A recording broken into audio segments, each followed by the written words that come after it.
Hello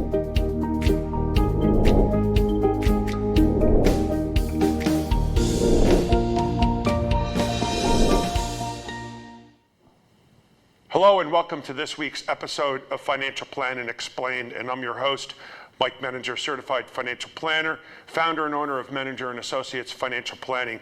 We're going to stray from the financial planning piece a little bit today because a friend of mine I have as a guest today, which we do work together professionally, but this is today's guest, is a treat for everyone who is a sports fan, and particularly a treat for those of you who may be football fans, Penn State football fans, and pro football fans.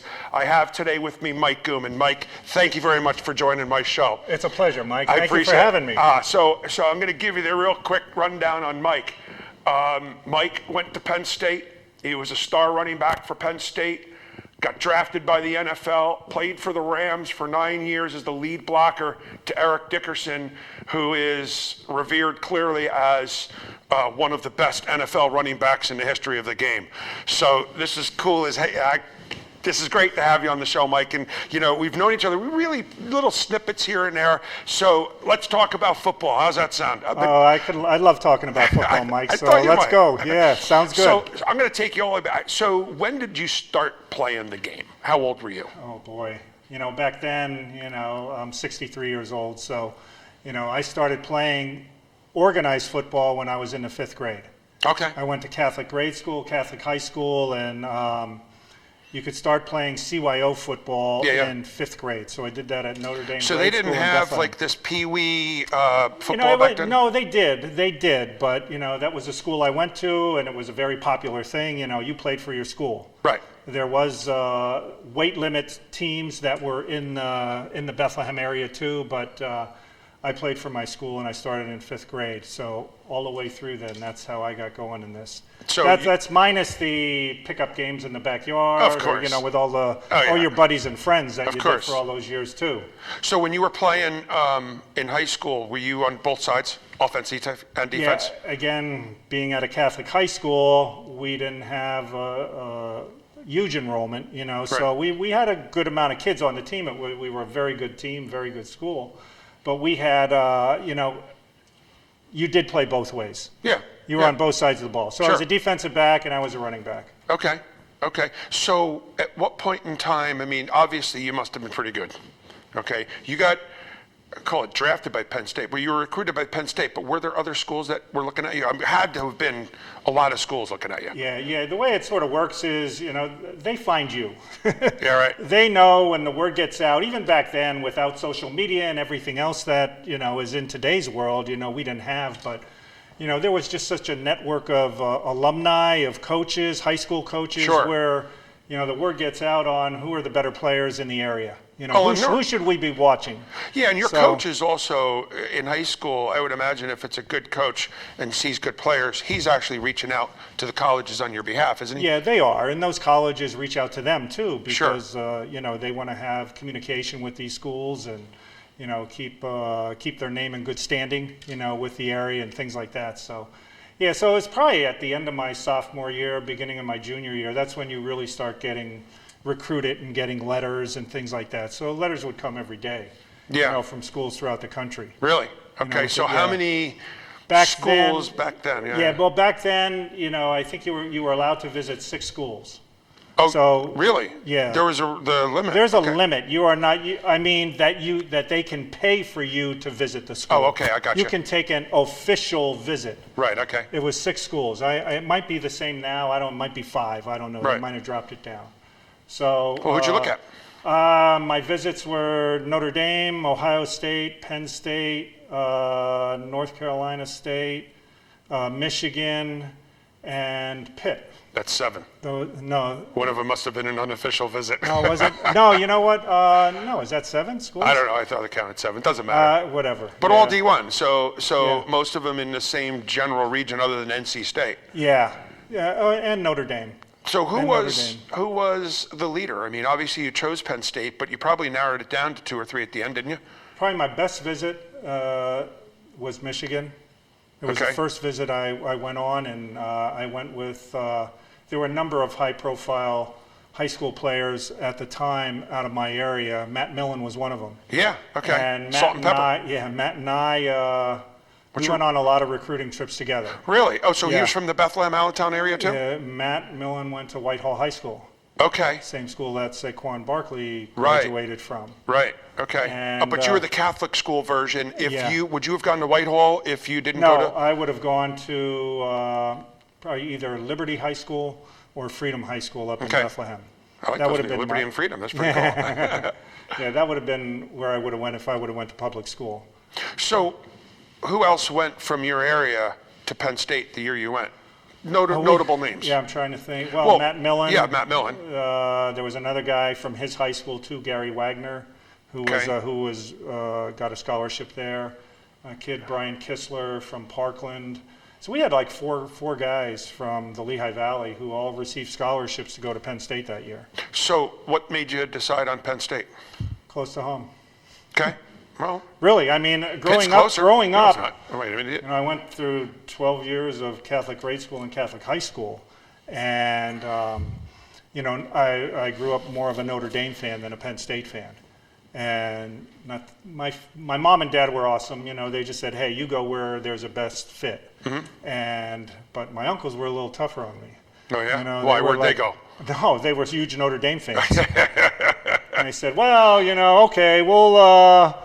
All right, I guess we'll cheer for you if you go to Penn State. But if you guys play Notre Dame, all bets are off. That's right. Well, that's fine. Did you ever so play it's like, Notre Dame? okay, we did my freshman year. We played them in the Gator Bowl. Really? So but it was, back then, that was when you guys were independents, right? Penn State was not a member of a conference. Right, so you had Penn We were State, independent. Notre Dame, Army, Navy, and there were a small handful of schools that were independents. Yeah. Okay, and as And an we were one of independent, those. Notre Dame was an independent. You guys were a good school at that time. I'm surprised that you never played Notre Dame. Yeah, it just wasn't as common back then to get on, and they make those schedules so many years in advance. The athletic directors. Yeah. So yeah, I mean, it would have been nice to play them. They did then get after I was gone. They had a series where they would play Notre Dame on an annual basis, even prior to Penn State being in the Big Ten. So that was, it just didn't happen when I was there. Other than in your freshman, but your freshman wasn't on the schedule. Freshman year, we played them. They beat us in the Gator Bowl, and that was the next year. Joe Montana was their quarterback, and that next year Notre Dame won the national title. So, and we were talking before the show came on, and you were talking about Earl Campbell and such. Yeah. Notre Dame beat Texas for the national championship that year. Okay. Earl Campbell's Heisman Trophy winning year, and that was Montana's senior year.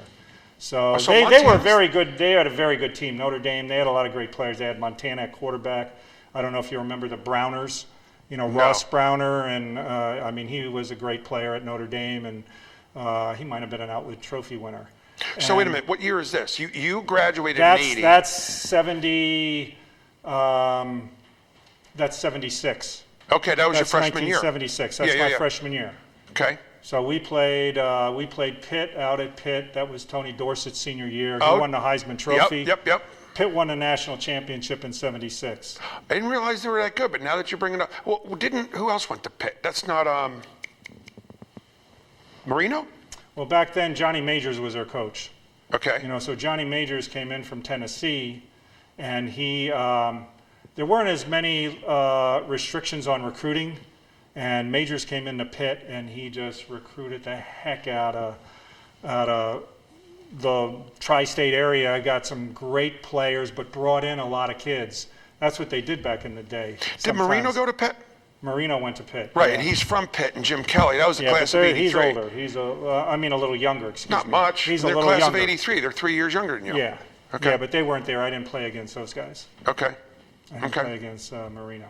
So during your 4 years, did you play? Were you starting all 4 years? Yeah. Oh, I started on defense. Really? We got off to a tough start. I was a defensive back, and we were 1-3. And Paterno, which that's very uncharacteristic for Penn State, so he made some changes. He moved me over to offense in the fourth game, and I got a lot of time at running back then. In my first game as a freshman at running back against Army, I rushed for over 100 yards and had 4 touchdowns, and we won, and then we got on a winning streak. And we won every game up until the Pitt game. And we lost to Pitt, that last game, and then we went and played Notre Dame in the Gator Bowl, lost to Notre Dame. Then my sophomore and junior year, we were 11-1 in both of those years. Nice. We were 22-2 in those seasons, and we lost the national championship to Alabama in the Sugar Bowl, in the 79 Sugar Bowl, 78-79 season. Look up there on you the go. screen. Thank you for that memory. That is you trying to jump over the pack, isn't it? It is. That was a critical. It was a. We were ranked number one. We had to beat Pitt the last game of the season in my junior year to go undefeated. Right. And we were ranked number one probably half of the season. And we ended up beating Pitt, and we knew we were going to play for the national championship. And Paterno's philosophy was to play the highest ranked team that we could play. So USC had one loss, Oklahoma had one loss. They had Billy Sims. Yeah, all right, USC had Charlie White, who was a Heisman Trophy winner. And so was both Billy those Sims. guys. Yeah. So was both those guys. And Alabama too, but Alabama, I forget the exact mechanics of what happened at the end, but Alabama ended up being the highest ranked team. So I think we were going to go to the Orange Bowl to play Oklahoma, or we were going to the Sugar Bowl to play Alabama, and that's what ended up happening. And it was a great game, a very hard fought. They had a great team. They had they always have great teams. Bear Bryant, that's right. Okay. He was the coach, and Jeff Rutledge was our quarterback, who played for many years in the NFL with the Giants. Right. Actually started with the Rams. We were teammates with the Rams too. And but other great players, E.J. Jr., Barry Krause, Marty Lyons, guys who spent a lot of time in the NFL. So what was the score of that game, that Penn State Alabama game? Yeah, that was for the national championship. It was. If you're 14 number one, to 7. 14-7? Yeah. Okay. The offenses weren't like they are today. The rules were a little bit different, and there's just so much more scoring that happens in college football today than there was back then. It was a different style of play. Different style of play, defense-oriented, and things like that. And running. Yeah. Running more than passing. Running, Paterno was 3 yards in a cloud of dust. I mean, that was our story as a team. But, it was 14-7, and that picture that you showed before was a fourth down call. It was late in the game, late in the fourth quarter. We had a chance to tie up the game. And we had a number of shots at it from around the 1 yard line, inside the 1 yard line. And that was a fourth down call. The play before, Paterno called it, gave the ball to our fullback, Matt Suey, who spent a lot of years in the NFL. I was going to say, I recognize that name too. Matt blocked for Walter Payton for many years with the Bears. Okay. And Matt didn't get in, and then they called the play to me, the tailback, on fourth down to try and get over, and they stuffed us. And that picture ended up on the cover. We didn't win the national championship. You don't see any rings on my finger other than my wedding ring. That's too bad. And I'm not saying too bad about the wedding ring. But hey, Mike, that's sports. You know what? Somebody's got to win. So you got there. It's awesome. I mean, I actually, someone from the office had pulled it up, and we actually watched all four plays. If I remember correctly, they tossed one, if not two, to the flats, to the tight end, and he just tried going around the end and got knocked out of bounds or something. Actually, another Pennsylvania kid, Scott Fitzke, caught a ball, and their defensive back, a guy by the name of Don McNeil, who played a lot of years for the Miami Dolphins, made a great hit on him. Scott was trying to lean into the end zone, and he just kept him out of it. And then that, we didn't score there, and then we had a couple other shots at it, and we didn't score. Right. So tip your hat to Alabama. They made the plays. We didn't. Yeah, well, you know what? That's why they play the game, right? That's why they play the game. What happened senior year? Senior year, a number of guys got hurt. I was hurt. I was banged up a little bit. I had a bad knee. And Matt Millen was hurt. He had a bad back. He didn't play really pretty much the whole year. Really? And we had a more challenging year. We lost those 2 years, my sophomore and junior year. I think we were obviously we were as good as anybody in the country. Right. We had one loss in each year. And my sophomore year, actually, I thought we had a better team. We had guys like Mickey Schuler, Jimmy Cefalo on our team, and we had, I think, a little bit better offense, than we might have had my junior year. And but we lost to Kentucky up at Penn State in that season. And you say Kentucky, but Kentucky was good back then. They had Derek Ramsey and a couple guys, Art Still, who played for many, many years in the NFL. Yeah. With the Kansas City Chiefs. Okay. They beat us in a really close game up there, 24-20. So yeah, well, we had a run that 2-year period where I think when you stack up Penn State teams over time, I think we certainly find a place, in some of the better teams in Penn State history. Of course. You know what? And fact of the matter is that I can't imagine how many memories that it burned in, and great memories. Even though you lost the last year, you got there. You had the memories. While the memories could have been better, it doesn't even mean that you would have won the game. No, that's but, right. It's great. We're going to talk about the NFL in a minute. Sure. Need to take a break. We'll be with you in just one moment as we get to a break. Have you saved enough for retirement? Are you financially prepared for an emergency or unexpected event? Have you thought about your financial future? Hi, I'm Mike Menninger, founder of Menninger & Associates Financial Planning. For over 20 years, we have been answering our clients' questions just like these as we develop unique and comprehensive financial plans tailored to meet their needs. When addressing your financial plan, we incorporate your entire financial picture, including taxes, estate planning, as well as investment planning and retirement planning. So call us today for a complimentary, no obligation consultation. A unique approach to financial planning.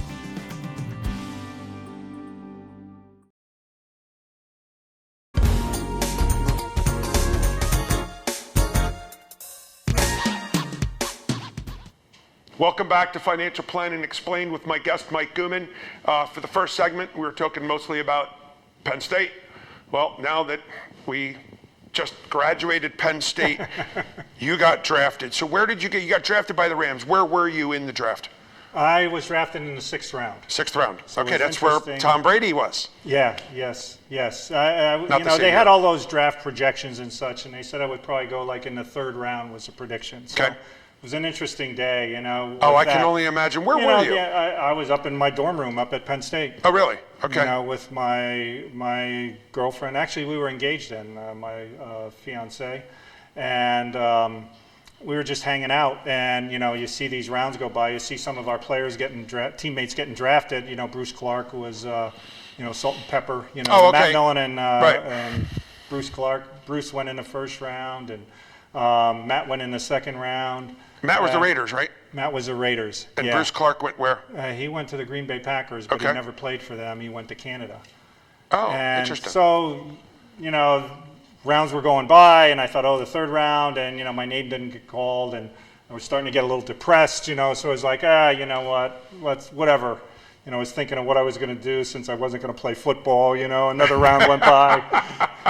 So we went out for a walk, so I'm walking in the street, and Matt Millen drives up. He had this beat up old car that he had up there, and I was walking down the street with during draft. Karen. You're walking down the street during the draft. I was walking down. Walking down the street, just getting out of the room. Yeah, not gave up, but just was frustrated. Right.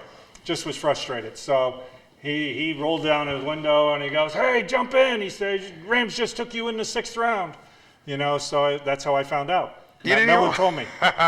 Well, did they have it televised at that time? They did. They did. But, it was... That's a funny story. That's my experience. That's my experience. That's a good story. That's a great story. So, again, and I was like, the Rams. Who wants I'm to an play East for Coast the guy. Rams? I want to stay on the East Coast. Well, it's warmer out there. It is warmer out there, yeah. So, you got drafted by the Rams. Were you a fullback in college? You're tailback. No. What's the difference between tailback and a fullback? The tailback, in a traditional I formation. Right. You got the quarterback, you got a fullback, you got a tailback right behind him. Right. So the fullback's in front, the tailback is the guy behind him. The fullback was more of a blocking, type of guy, a little bit bigger guy type of thing. So that was a traditional offense that we ran at Penn State. So I was drafted as the tailback's the running back, running the fullback's back, the blocker. Tailback. Yeah. So then the Rams, then what?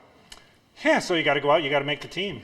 It doesn't matter really. You're drafted, you're on the team. You still got to make the team. You got to make the squad. So you go out to mini camp and you come back and then you go out there, and we were out there for probably, a teammate of mine got drafted too, Irv Pankey. Okay. by the Rams. He was drafted in the second round by the Rams. So at least I had friend. Irv out there with me and a friend. And Yeah, we yeah. went out there together. We lived together in our rookie year and even before, training camp, we lived together. One of our other teammates, Keith Dorney from a year ago, was drafted the year before by the Detroit Lions, but he had a condo down in Irvine, California. And Irv and I lived in his condo for our rookie year.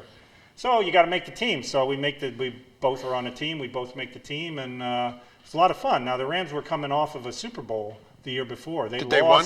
Oh, they lost. They lost to the Steelers. Okay. The Steelers, last of the Steelers. Those bad Pittsburgh the people. Last of the 4 Steelers Super Bowls in the 1970s was they beat the Rams. Bradshaw. With Bradshaw Okay. and And they beat the Rams in that Super Bowl. So we came back, and the Rams were coming off of a Super Bowl. Ray Malavasi was our coach. We had a good year. We were 10-6. We made the playoffs. We made the wild card, but we lost to the Cowboys in the wild card game. Tony year. Dorsett. Yeah, Dorsett. Right. Dorsett was there. Yeah. And the Cowboys were a good team, but we lost to them in that wild card game. Right. And and then had 2 years with our head coach was a guy by the name of Ray Malavasi, and we struggled those 2 years. Actually, the second of those, my third year, there was a strike year in the NFL. Oh, So okay. 1982. I don't even remember So that. we only played 9 games Okay. because we had a strike. Was and the a strike lot of at the guys beginning left. or at the end? I don't remember that. It was at the beginning. Okay, so you still got the full season, and they had a Super Bowl and all that fun stuff? They did have a Super Bowl. Okay. Yeah, they had a Super Bowl, and I think the Redskins won that Super Bowl. Okay. They might have done that that year, I think, in the strike year, if I remember Redskins correctly. beat Miami something That's when like Theismann- 42-7. That was Theismann, Joe Theismann, Yes. and when he was there and Right. everything. Okay. Yeah, so after that, though, then they fired Ray Malavasi because we were 2-7 Right. in that strike You got a shortened very season. short leash in the NFL. You don't got a they? very short leash. And they actually hired John Robinson out of USC. Oh, I remember him. That's right. They hired John Robinson, and he came in as a head coach. And that year, they drafted Eric Dickerson out So he's out of younger than SMU. you. Okay. Yeah, in 1983 draft. And needless to say, I moved from running back to fullback that year. Why is that? Who are you going to give the ball to? I lost out on that deal. You were basically they were handing the ball off to you. Well, in your rookie year, were you starting? Were you a starter? No, I didn't start, but I got a lot of playing time. Okay. On offense. But I got as a lot the of ball playing time. carrier. As a runner, yeah. Right, okay. As a runner. What was your best Yeah. season or your best game? Did you get 100-yard games? No, I think against the Bills, I don't know, I had 85 or 90 yards, Okay. something like that. Okay. And Touchdowns? like 14 carries. Yeah, I don't know how many I had. I have to look on my card. I ended up in my career with, I don't know, somewhere around 20 touchdowns or something like that. Keep any of the balls? I got about 9 or no, I got more than that. Game balls, they hand out game balls. Oh, yeah, okay. And things like that. Right, So even I got more them. special.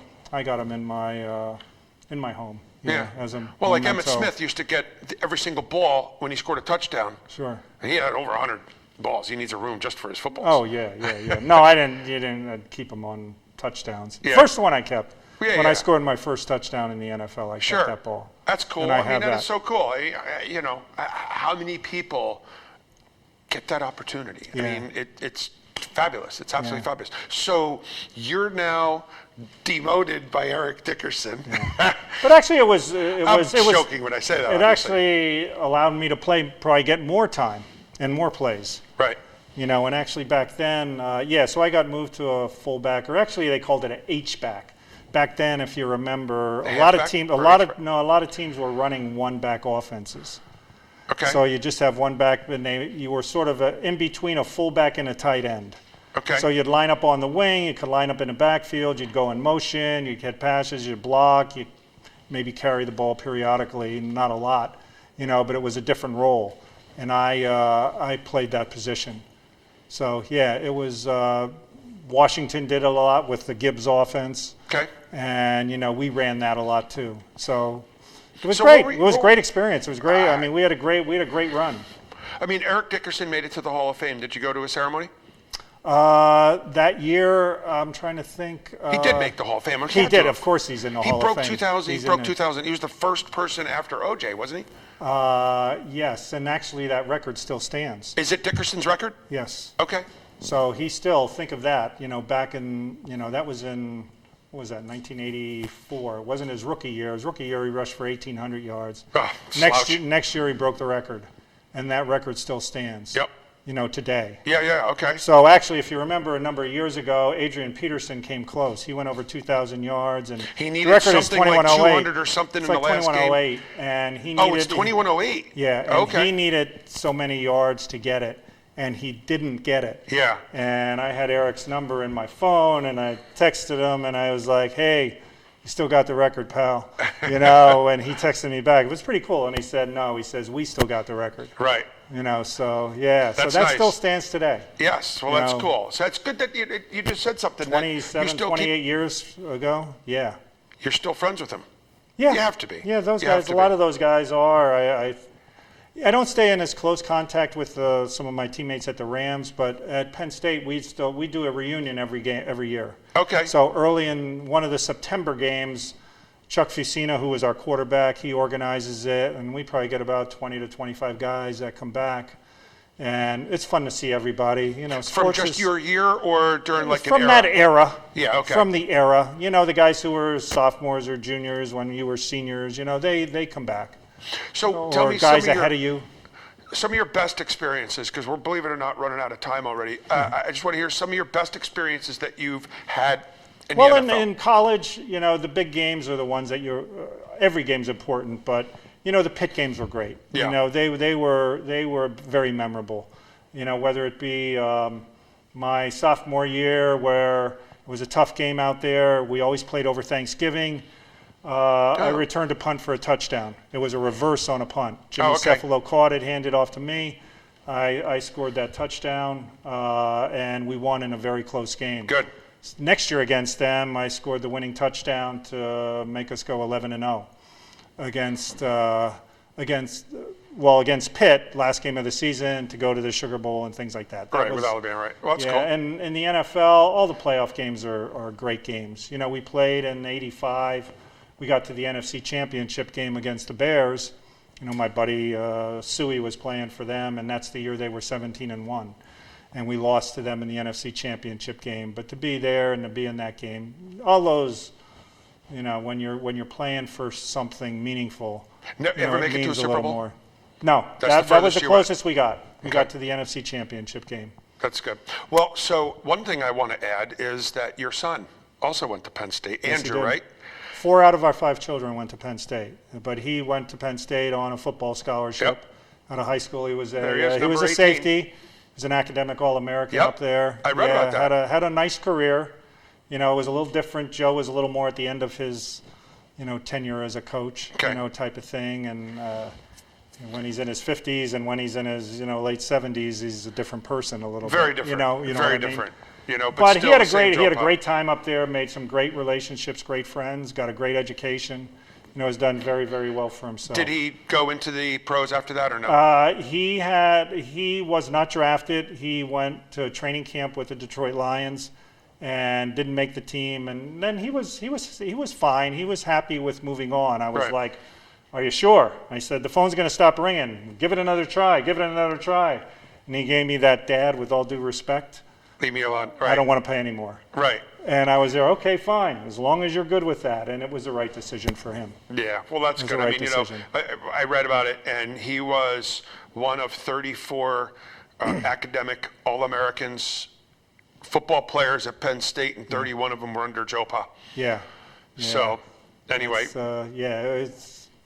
It's great school, and it was a great experience for all of us that were there. My wife and our daughters who went there, and the one who didn't went to Lehigh, and she played basketball at Lehigh, which is another great school. Yeah. Well, for what it's worth, I have to tell you, you don't look like a football player. I was expecting much bigger and burlier, and you had to have been a heavier playing weight than today, right? Well, than I am today. What I am today is probably about what I was when I was a freshman in college. Yeah. Okay. And I was never big. And I wasn't doing the steroids or things to make me bigger either. My heaviest probably that I played at was probably like maybe 218. I just think of a fullback as being. Well, today you think of 240, 245. Yeah, exactly. Yeah. Exactly. So I was an undersized fullback, but I made it work. But you made it work, and you know what? You participated in Eric Dickerson's record. Yeah. That's something to be proud of, as I would be absolutely proud. Just as I'm proud to be able to have you on my show, and time is up. I hope everybody enjoyed having Mike on my show today, and thank you for joining in, and we'll see you next time. Signing off, Mike Menninger, Certified Financial Planner from Financial Planning Explained. Have a wonderful week. Mike, thank you.